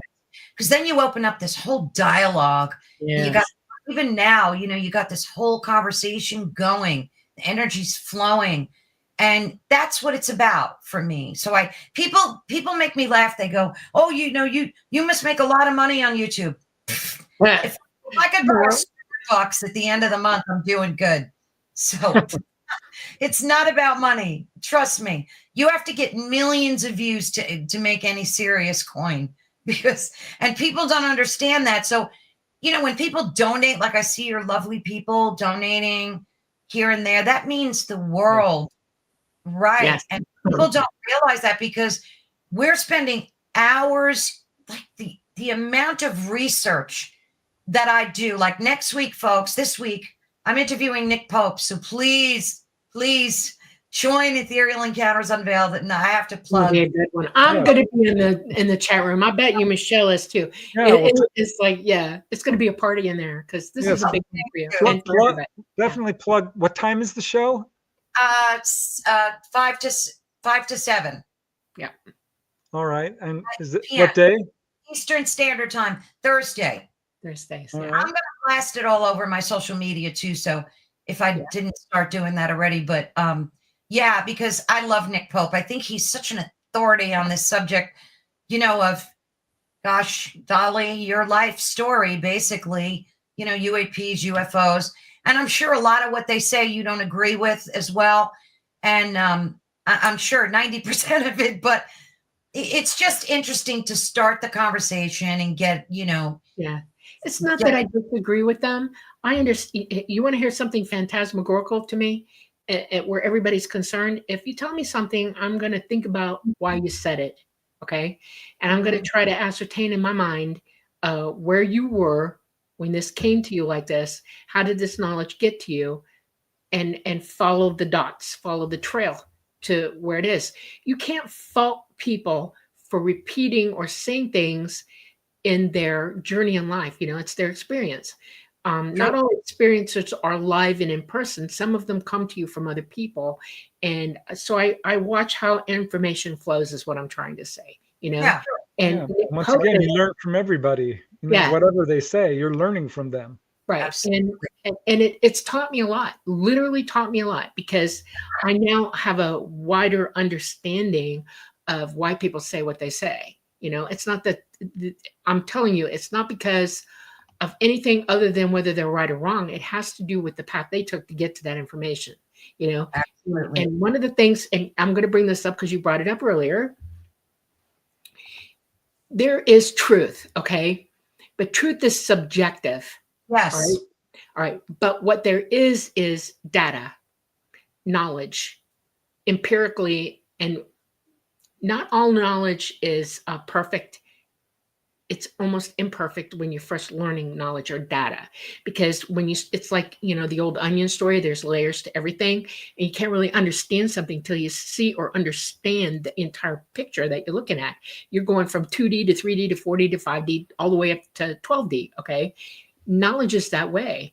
And people are trying really, really hard to bring in their data, what they know.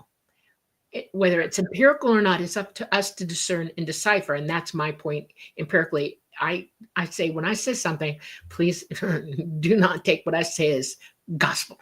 It's not. I want you to prove it to yourself. I want you to look up the data and prove it to yourself. It's not my business to prove to you anything. You have to prove it to yourself. I'm just giving you my data. And I hope that everybody does that. That's what I hope. And I think that's what everybody should hope. So when Nick Pope comes on, I'm going to listen to every word he says. Okay. When everybody else is talking, trust me, Preston can tell you, I listen to people all the time. Okay. I hear what they have. That's one of the things I think we've both, and probably all three of us, have learned from doing this kind of thing is you broaden your horizons. You consider a lot more new ideas. You really kind of step back and go, perhaps, there's a lot more to learn. 100%. But I used to think that math was the only truth, really. Math. Yeah. Because you can't really argue with math. You can't really, it is what it is. There's a wonderful truth to math, isn't there? Exactly. Right.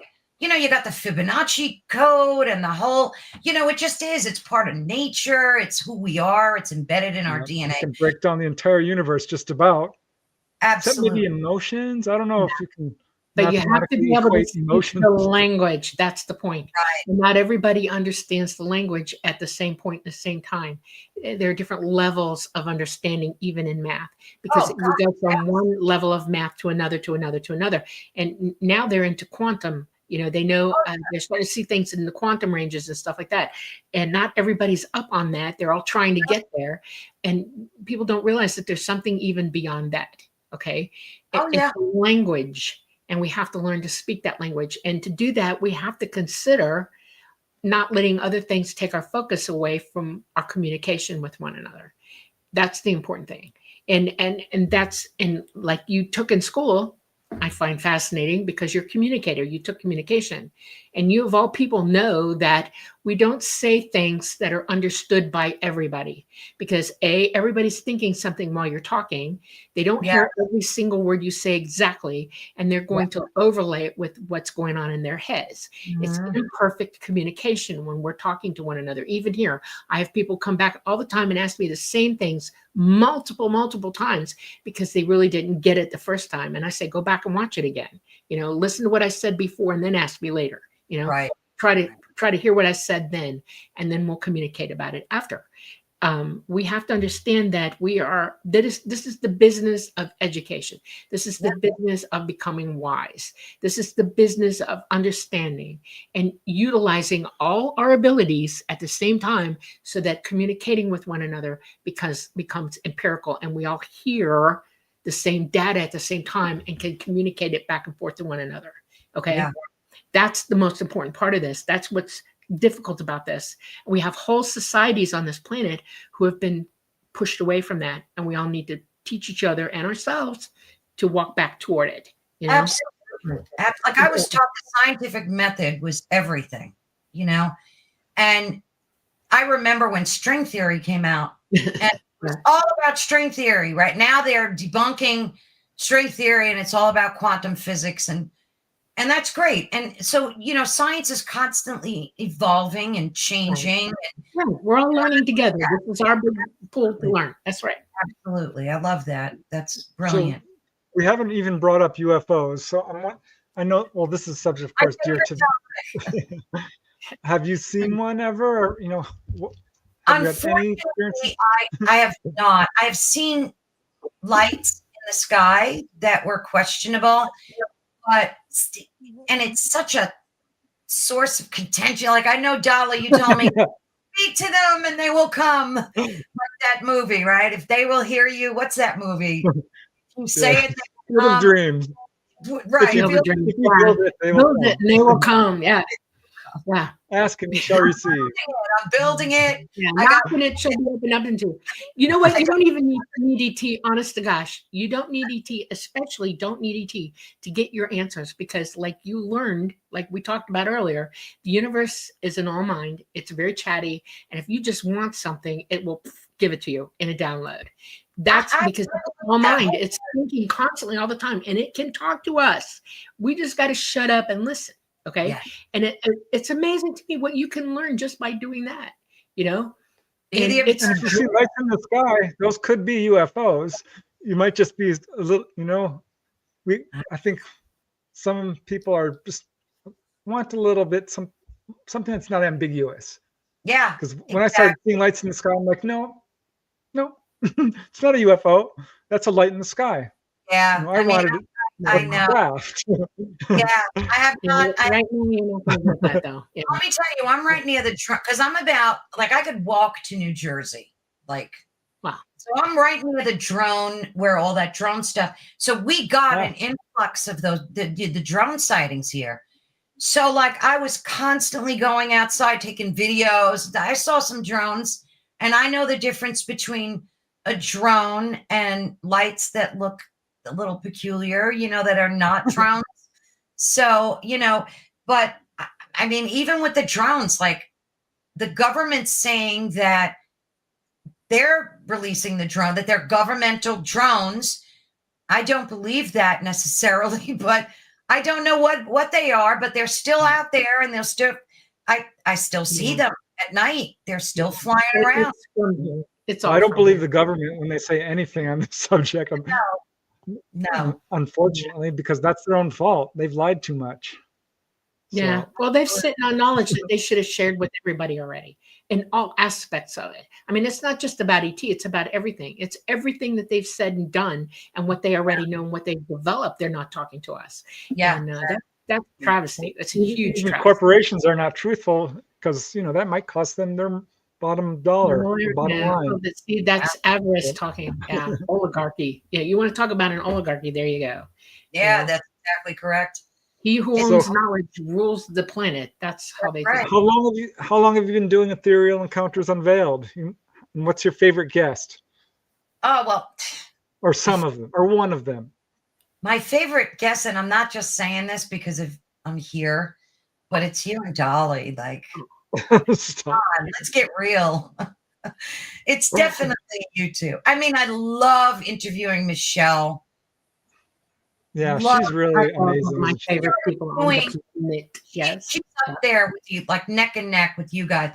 We started doing conspiracy theories once a month. We do a show. I love that. And I watch y'all. I'm there a lot. You don't know it, but I don't Wow. always tell you I'm Say there, but I'm there.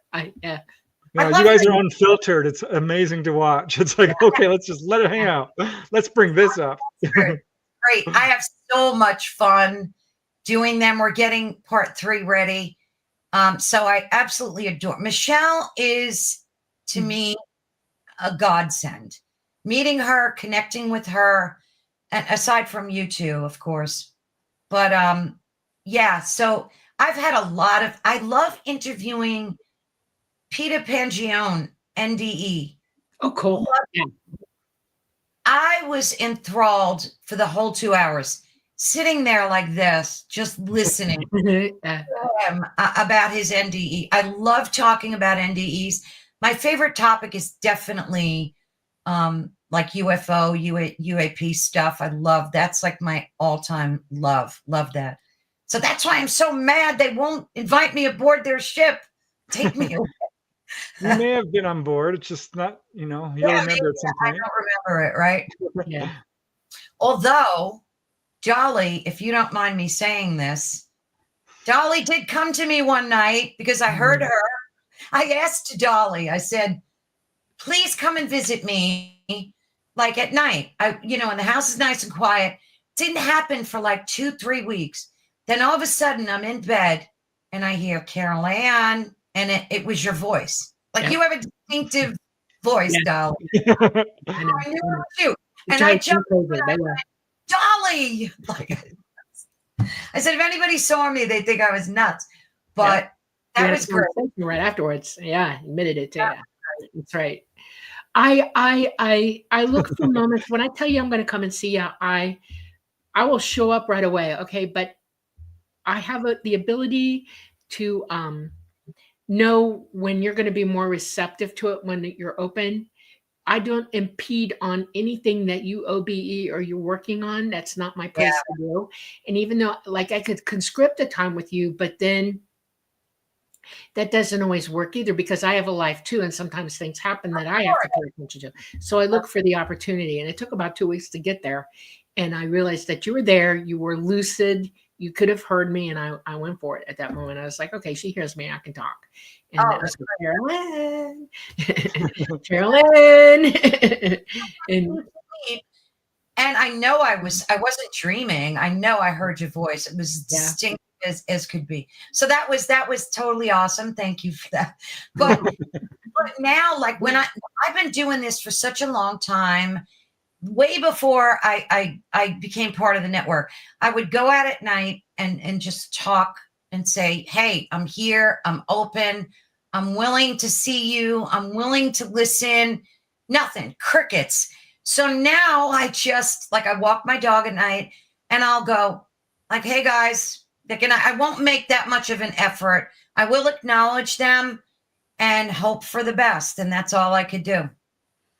Some night when you're meditating, intend that you're going to be real quiet. In other words, shut your mind down, your thinking process. And I want you to put one question out to them, like identify what group you want, like the tall grays, if you want to talk to a tall gray or whatever, whoever you're inclined to speak with, and say, I have a question and I would really, really like confirmation of being told what the answer to that is. And intend for that to happen because you're in a deep meditative state. You've opened up your mind to it. You're allowing the information to come in. When you're walking the dog, you're experiencing everything around you. You're not really focused. Okay. And it's really hard to hear when you're not focused because you have all this going on. So do it in meditation and see if that helps. Okay. Gosh, that's such a great idea. I never thought about that. I'm going to try it. Okay. You should. Awesome. Okay. Okay. Well, An angel fluttered by. That's what my sister would always say if there was Yeah. silence. I know. Flitting around the living room tonight in the living room back there. I've seen something's flitting around behind Preston. Yeah, I saw a light on your dresser. I thought I saw it. Was that your dog? No, I saw a light at your dresser. I have a dog back there, yeah. Yeah, I thought I saw your dog. But no, I saw a light too. Let me see. It would be your left. Yeah. A while back, right on your third knob of your dresser. Yeah. I'm like, what is that? I don't know. Somebody's around. Yeah. But it went, honest to God, I see everything, okay? So it was with Carolann first on the left-hand side, and then it was over your left shoulder by the bookcase. And you were paying attention to the dog, but I swear one time it went right behind your head, and you went that when it did. So you need to look for that too. I saw it. Oh, I will. And it's the same thing between the two of you. I'm like, wow, look at that. So yeah, bring it up. Play that back and let me know if you see it.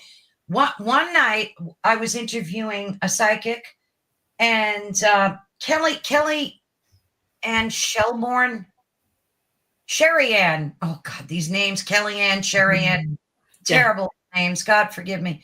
And we were talking about stuff like high strangeness, and all of a sudden I felt a push on my back, and I turned around, and of course there was nobody there, and she was like, "Oh, I saw you jerk forward." It didn't freak me out. It didn't scare me because I really believed it was my husband. I do. I really believe it was him.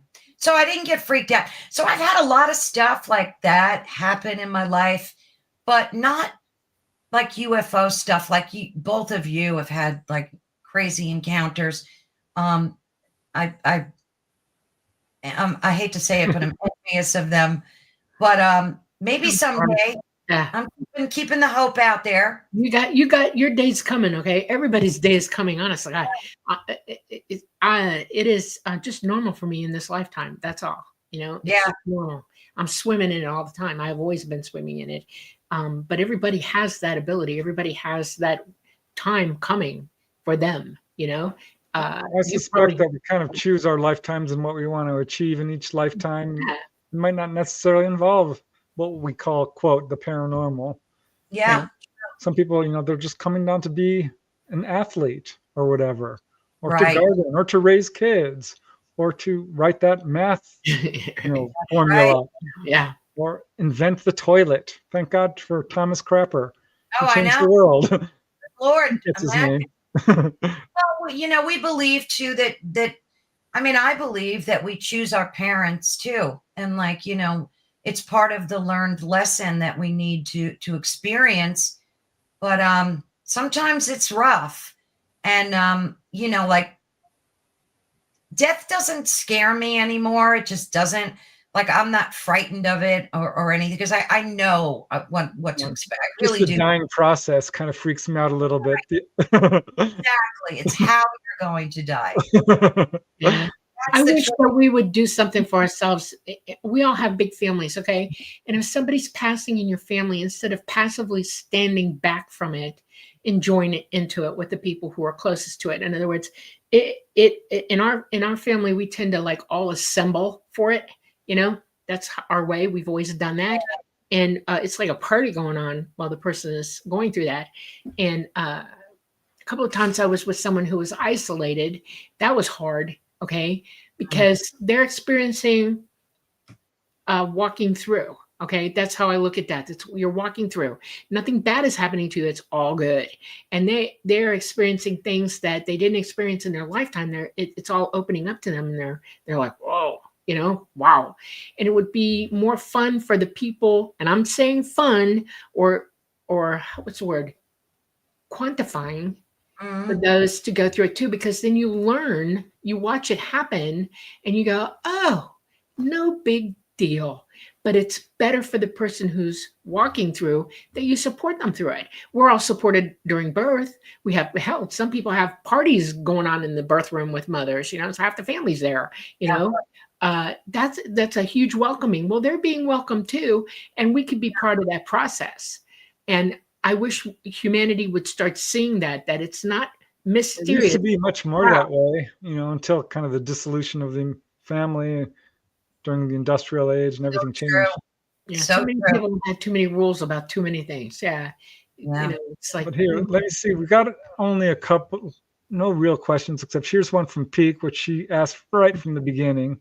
okay. I think this might be aimed towards you, Dolly, more than Carolann, but this is the question either way. How can I judge if telepathic communication I'm having with ETs is real and valid now That's that I question. can't have conscious contact since they're gone? So I'm just putting that up because we're at the last 15 minutes of the show. Yeah, that's a good One question of the too. things that I would advise, and I'm not going to tell you a whole lot about this, but this is my advice. In any communication you have, verification is the most important thing. If you tell me something, I have the ability to verify it or not here. And I have methodology to do that.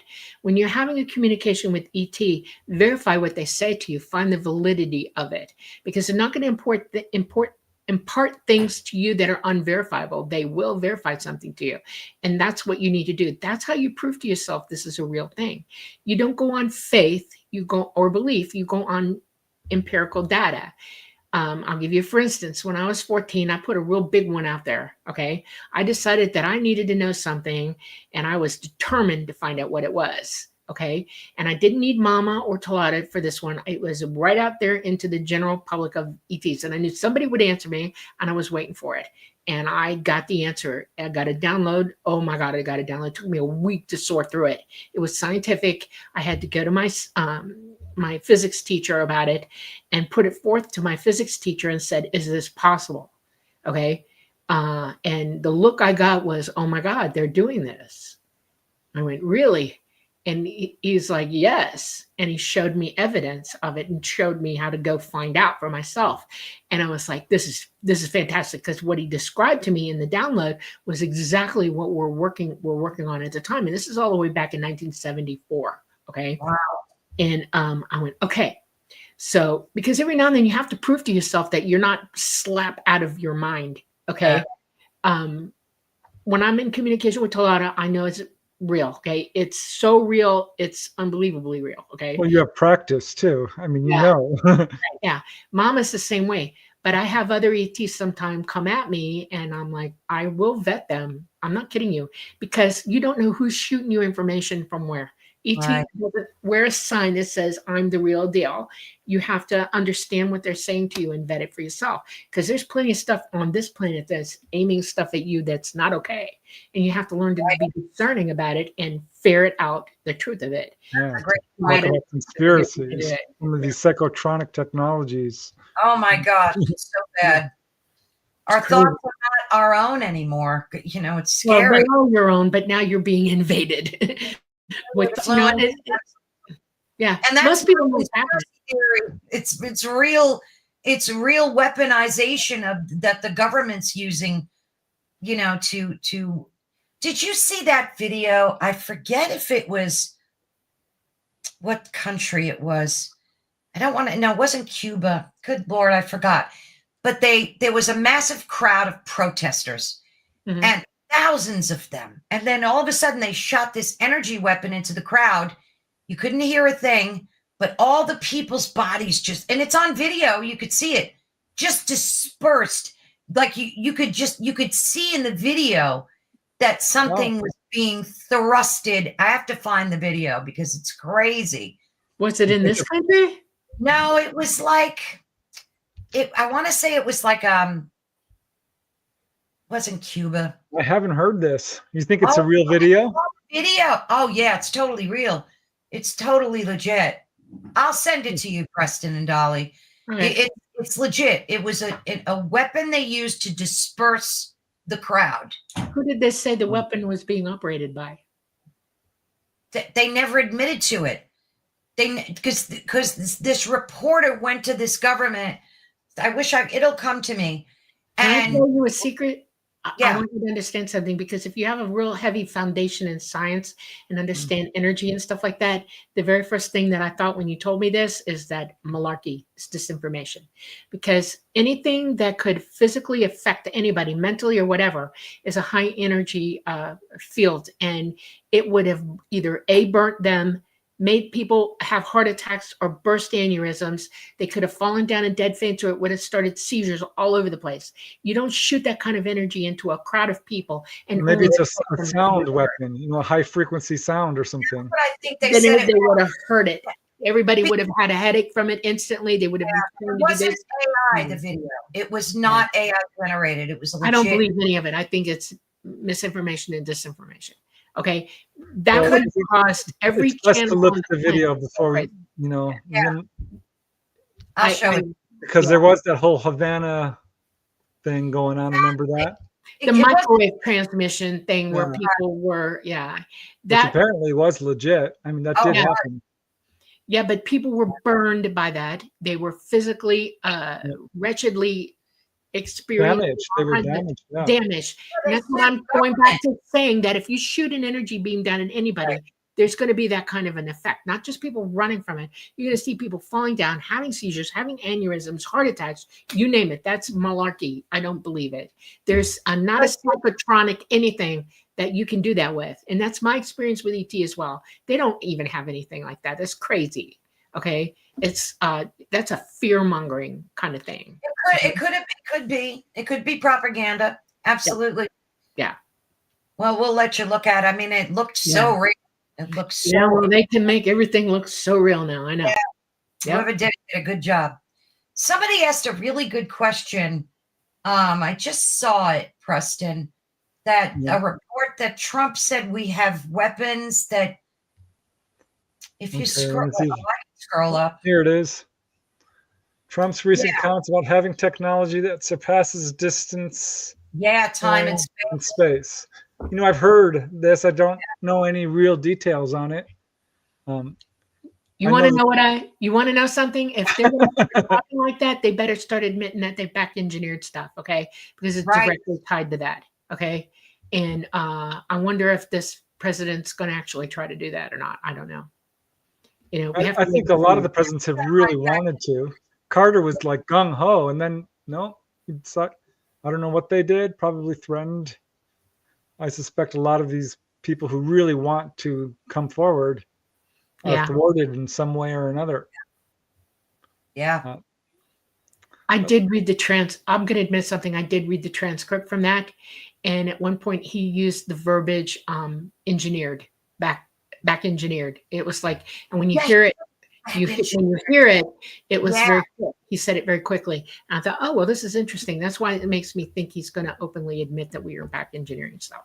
That's you imagine. But I'm not going to hold my breath. Yeah. Well, I don't know what this is. I know that he's trying to tell the truth about something. We just have to wait and see and let it unfold. You don't tell people something like that without something happening after it. For a reaction, there's an equal opposite reaction. So I'm waiting to see what the reaction is to it. Not from us, but from them. Right. Yeah. All right. Well, it should be a very interesting year to see what comes out with the whole UFO field in general, because I'm so excited about it. I don't know. I don't trust the government. I always think of that song by Pink Floyd, the lyrics, "Mother, should I trust the government?" And it's funny because my daughter, every time I call her, she answers the phone and says, "Mother, should I trust the government?" Every but I just don't trust the government. But disclosure is the hot topic, Preston, as you know. That's all we're talking about. ATIB and disclosure. And so we'll see. I don't know. I don't either. Yeah. Well, I sort of do. I don't think they're ever really going to truly disclose. It's going to be a miracle if it happens, honestly. Okay. I think the dog and pony show, and we're just being, like I said, you use fear tactics to move the crowd the way you want them to go. Okay? It will never be fully, and it will never be voluntarily. Yeah, they'll do it bits and pieces and kicking and screaming. What do you think of Skywatcher, Psionics program? Preston? I will give people the credit for entering into this field and trying to make this subject, well known, but I don't believe for 1 second that you can fool ET using psionic technology and call them down and shoot them down. That is 100%. Misinformation I don't and believe it. disinformation. I think that I don't that's think it's part true. of They the false want to flag. shoot them down, though. How do you They- convince people it's a false flag, period, the end? Okay. Yeah. If you want to convince people that ET are evil and they're coming to hurt you, you have to set it up. Okay. You have to write the narrative. And I think this is the narrative we're being fed now. When I tell you ET is not here, they are not here. And this is all, you know what? Okay. It's a false flag. And it's sad to me that just like with certain other things that went on in our country in the last 5 years, where people automatically believed and did what they were told to do, that this is going to happen and you're going to see that happen again. And that's why I say, wake up, find your autonomy. Remember that you're in control of you, not them, Yeah, but they can't pull off like Project Blue Beam because we all know about it. So how could they pull something like that off? Everybody knows. And me and Dolly and, people who are watching this show, but most of the people in the world, I'm not so sure that they're fully I think aware of one this. in 1,000 might have some idea. That's it. That's all. What? I would think it would be more No. based on what I've seen No. on social media. It seems like Yeah. so many people know. I've said this words to some people in Europe, and they were like, "What? What are you talking about?" Really? Yeah, they don't know. I'll give you 3 countries that would have some idea. It would be Canada, us, and Australia. Those Yeah. are the, in South America, they know it, but it's our guys telling them, literally in South America. Okay, South America is a whole nother ball game. Oh, yeah. Because Yeah. there's too much going on there, and we have a lot to do with it, and that saddens me as well. Okay, Well, I think they're disclosing more to their people than we're getting. I In think some they're ways, disclosing misinformation and disinformation. I think the false flag is going to come from there, honestly. yeah, Seriously. but what they have said more unequivocally is that UFOs are real. Mexico has pretty much said it, and they're Right. real, Exactly. which is Yeah. more than we've done. And I mean, now we've done that, but they're still like, well, it could be China. I mean, they literally say this. They're always like changing, every report they come out, they contradict themselves. It's like you said, it's misinformation and disinformation. Yeah. totally. Yeah, nobody's on the same page. Nobody is classically ferreting this out. They're just all talking without literally seriously looking at all the points of information and then making up their mind what they might think about it. They're just going off half. We're going to do another Q&A. We have to. I think it's about time. But at any rate, we've got like 3 minutes left, Carolann. Time Sure. goes quickly when we do these shows. Oh my God, I But can't you've believe got a it. lot, here, I'm going to put up some banners because go to the show notes. Carol Ann has a lot of wonderful links there. Yeah, and definitely check out her show every Thursday night from 5 to 7 p.m. Eastern Standard Time, because it's fantastic. You all need to check it out. She's What day was it again? Tuesday? Thursday. And Fridays I have for folks that can't make the live, I do pre-recordings and they air between 3 and 5 p.m. EST, and they're great too. So Thursday and Friday. Thursdays are live, Fridays are pre-recordings. So thank you all so much. I appreciate the support. And Dolly and Preston, much love and light. Okay, one quick question. When are you going to write a book? Yeah. I want to write a book with you, Preston. You should. He'll help you. Honestly. Just start writing. Get some notebooks and start cracking it out. I can absolutely help you through every step of the process, but you have the gift. I read the words, you can do it. It's just a matter of doing it. But that's a good idea with the book idea you had before. I love that. Yeah, someone said, do it. Get it released by Mother's Day. Okay. I'll write on that. When is Mother's Day? May the 11th. That gives me... Yeah. All right, I have 3 weeks. I can't wait for... We don't know the title yet, right? It's not Symmetry 2. No. It's a really cool title, though. Yeah, I can't wait. Yeah, it's actually it's a meaning that was lost. Okay, it's a word that has a meaning and it's lost. Yeah, we had a big discussion about it. I'm like, Dolly, I can't find this in the dictionary. Of course you don't. And at one point she found it. I'm like, okay, can't find it now. Yeah, yeah. Well, you know who's listening to me talk. She And showed it to me. I'm like, okay, well, there it is. yeah, yeah, Question now, when you release the book, will you let me interview you guys, please? sure. But Michelle gets first dibs. Of Just course she saying. does. Yes, Of of course. course she does. Yes, Of but yeah, course. right behind it. If you want to come on with us and be co-interviewers, you can. Although I Oh. don't know, you have to talk to Amelia about that. Amelia might fight you for it, but yeah, you know. That would be fun. Yeah. But thank you both so much. You're welcome, and thank you. It's All right. absolutely special. Thank you very much. We love you. Okay. Well, we have to say goodnight, folks. Thank you all. We love you so much. Thanks for joining us. Namaste, you guys. I have to give you a special thanks, Bob. You guys are amazing. Sunny, you guys, this helps us so much. Every little bit Yep. means an enormous amount to our Absolutely. hearts and definitely helps us to do this show. But yeah, just you guys showing up is Yeah. all the, Yeah. I mean, it's just awesome. So thank you, thank you, thank you. We love you guys. We'll definitely be seeing you, I hope, next Monday. Carolann, thank you. All right, Dolly, take us home. Bye, everyone. Thank you all so much for coming to us on this wonderful Monday night at the Light Gate. We are coming to you live from New Orleans in Louisiana at the United Public Radio Network at 107.7 FM and the UFO Paranormal Radio Network at 105.3 FM. We are on Facebook, we're on Roku, we are on Rumble, and we are on YouTube. Everybody, please have a blessed, beautiful week. Be in joy. We love you all very much. Mwah. See you later. Now I need to find. Yeah. Love you all. Bye.